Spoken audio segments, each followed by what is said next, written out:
guys, for today's video, ayan, nagluto ako ng lechong manok. Tinamad ako kasi dito ko nilang nilagay sa air fryer namin, no? So ayan siya, nakalagay dyan.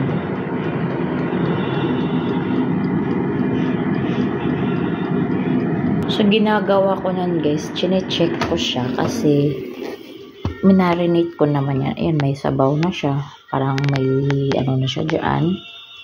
So, hopefully, luto na yan. So, titignan lang natin. Ito ang aking lechong manok.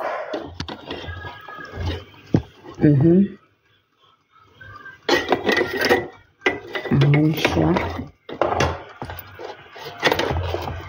Diyan ko lang siya nilagay sa aking air fryer. So, if you see, ang nilagay ko lang dyan, lemon, tapos bawang, may patata siya sa loob, tapos meron siyang asin, paminta, tapos meron siyang garlic paste, kasi gusto ko may garlic paste. So, lagay natin siya ulit until matapos yung time kasi meron pa siyang mga siguro 4 minutes pa. So, ayan, dyan ko siya niluto sa chicken. So, 18 to 22 minutes siya, no?